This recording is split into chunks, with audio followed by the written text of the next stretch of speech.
Baik, bismillahirrahmanirrahim. Assalamualaikum warahmatullahi wabarakatuh. Perkenalkan, nama saya Ahmad Mufli, NIM 24 OSP 009. Pada video kali ini saya ingin menjelaskan tentang perancangan panel surya off-grid di rumah saya. Sebelum itu, kita lihat tabel konsumsi energi listrik harian yang ada di rumah saya. Baik, saya matikan kameranya karena tidak kelihatan.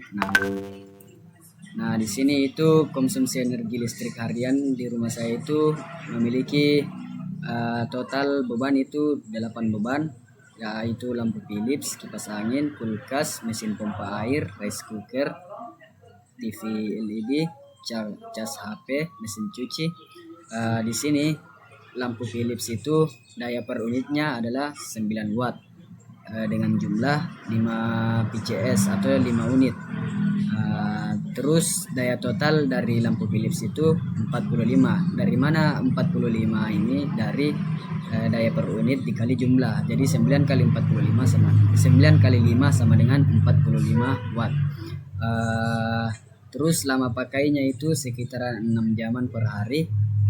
Energi harian 270 watt horse. Dari mana energi harian ini didapatkan? Yaitu dari daya total dikali dengan lama pakai. Jadi 45 dikali 6 jam sama dengan 270 watt horse.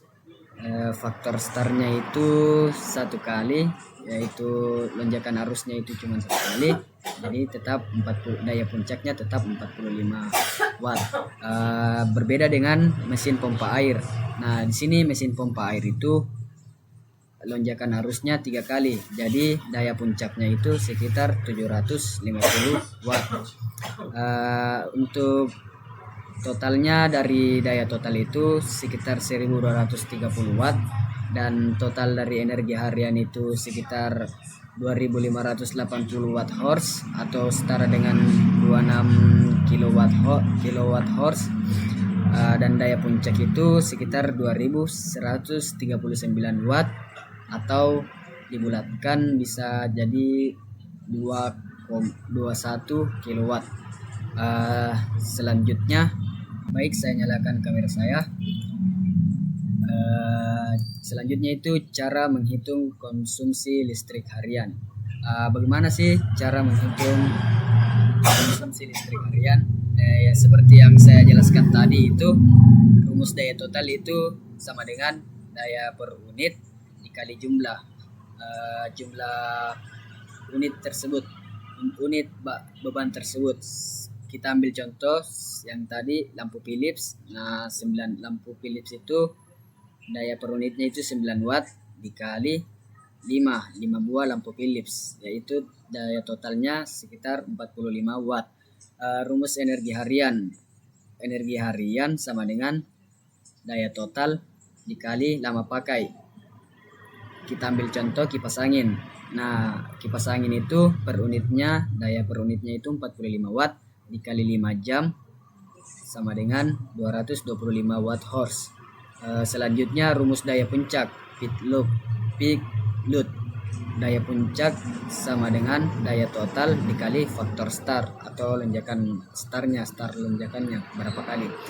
Kita ambil pompa air tadi, 250 watt dikali 3 kali lonjakan arus.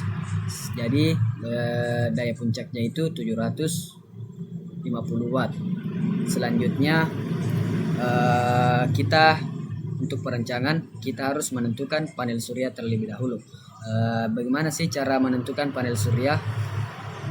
Dengan cara itu kita dapat menggunakan rumus ini, teman-teman. Total panel sama dengan energi harian dibagi PSH. PSH itu peak sun hours, yang dimana munculnya cahaya matahari itu berapa jam kira-kira, dan dikali efisiensi. Total panel sama dengan, nah ini dia hasil perkalian perjumlahan saya.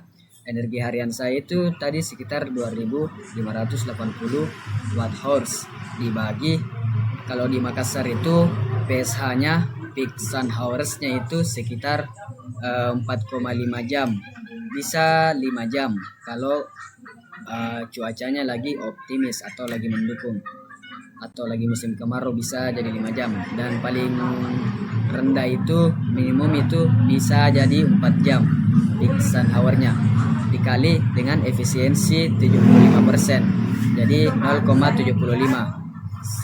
Ini hasilnya teman-teman. Hasil dari total panel saya yaitu 764 watt peak.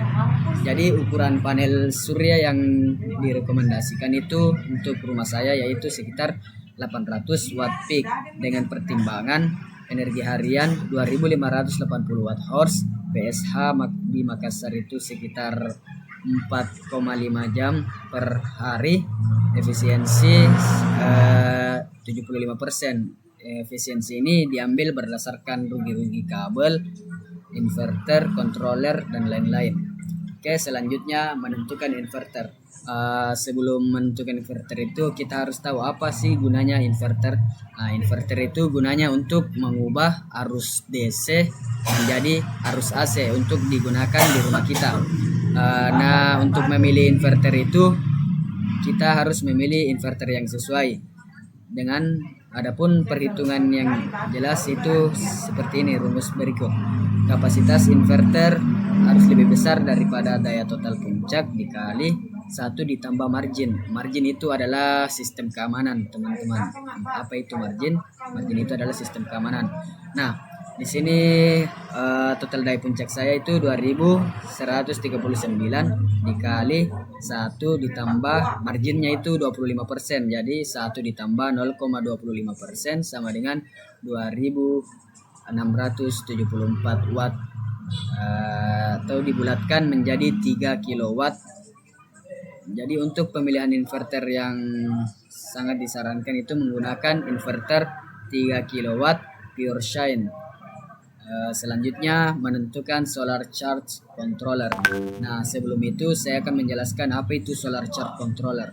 Solar charge controller itu adalah alat untuk mengontrol agar arus yang masuk ke baterai itu tidak kelebihan dan juga tidak kekurangan. Nah, cara menentukannya itu menggunakan langkah awal yaitu menentukan arus panel total. Arus panel total sama dengan total panel dibagi tegangan sistem. Nah, total panel saya tadi itu 800 total panel saya tadi itu 800 watt peak dibagi 24 volt sama dengan 33,3 ampere. Nah, kemudian menentukan arus dari controller. Menentukan arus dari controller dengan rumus I controller sama dengan arus panel total dikali 1 tambah margin. Marginnya itu kita ambil lagi 25%. Nah, di sini panel totalnya tadi itu arus panel totalnya tadi itu 33,3 ampere. Nah, di sini 33,3 ampere dikali 1,25 dikali 1 ditambah marginnya 0,25% jadi 41,6 ampere dengan margin 25% ya teman-teman. Jadi rekomendasi untuk rumah saya kontrolernya yaitu MPPT 50 ampere 24 volt. Nah, selanjutnya menentukan kapasitas baterai. Untuk menentukan kapasitas baterai dapat menggunakan rumus berikut.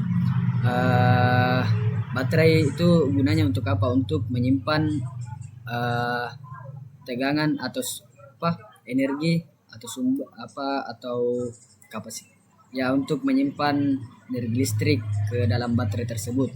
Nah, jadi kita harus menentukan bagaimana sih kapasitas baterai yang sangat bagus. Nah, di sini kapasitas baterai itu rumusnya kapasitas baterai sama dengan energi harian dibagi tegangan sistem dikali depth of discharge atau DOD dikali efisiensi. Di sini energi harian saya tadi itu seperti yang kita ketahui 2580 watt horse dibagi dengan 24 volt dikali DOD saya itu sekitar 50% karena saya menggunakan baterai AGM gel DOD. Kalau menggunakan lithium itu sekitar kalau tidak salah itu sekitar 90%, tapi di sini saya menggunakan AGM gel. gel. Dikali dengan efisiensi saya itu 90% karena efisiensi kapasitas baterai ya, bisa untuk efisiensi dari baterai tersebut. Nah, jadi totalnya itu adalah sekitar 240 ampere horse. Nah, di sini jadi rekomendasi baterai itu merek AJM Togel minimal 24 volt atau 200 ampere horse, maksimalnya itu 24 volt 240 sampai 250 ampere horse. Selanjutnya itu hasil produksi harian. Perkiraan dari hasil produksi harian dan tahunan itu sekitar energi harian itu sekitar 2,7 kilowatt per hari. Mengapa bisa 2,7 watt per hari, kilowatt per hari? Karena energi harian sama dengan total panel dikali sinar matahari watt sun PSH-nya tadi, PSH peak sun hours-nya tadi 4,5 dikali dengan efisiensi 75%, 0,75%. Jadi totalnya itu 2,7 kilowatt per hari. Energi tahunan itu dikali dengan energi harian dikali dengan total hari dalam satu tahun. Nah, jadi totalnya itu 2.700, energi harian saya tadi 2.700 dikali dengan total hari dalam per tahun 365 hari. Nah, jadi totalnya itu sekitar 986 kilowatt horse per tahun. Oke, terakhir estimasi penghematan biaya. Itu data dasarnya itu produksi harian kan tadi itu 2,7 kilowatt horse per hari, dan produksi bulanan panel itu 81 kilowatt horse per bulan. Nah, tarif listrik PLN itu sekitaran 1.600 ribu lah per kilowatt hour per kWh. Nah, di sini jadi penghematan harian itu energi harian dikali dengan tarif listrik. Jadi 2,7 kilowatt dikali 1.600 rupiah per kilowatt sama dengan 4.320 ribu rupiah per hari. Jadi bisa dihemat dalam satu hari itu sekitar 4.320 ribu rupiah. Untuk penghematan bulanan itu energi bulanan dikali tarif listrik. Nah, produksi bulanan panel tadi itu sekitar 81 kilowatt horse dikali dengan 1.600 ribu rupiah per kilowatt sama dengan 129 ribu rupiah per bulan. Jadi di sini dapat ditarik kesimpulan bahwa pemasangan PLTS off grid dapat menghemat pengeluaran biaya listrik, namun perlu diketahui juga untuk modal awal dan juga biaya perbaikan PLTS itu agak mahal. Jadi sangat diperlukan perancangan matang atau perhitungan matang yang tepat agar tidak mengalami kerugian saat pemasangan. Mungkin demikian video kali ini, kurang lebihnya mohon dimaafkan. Wassalamualaikum warahmatullahi wabarakatuh.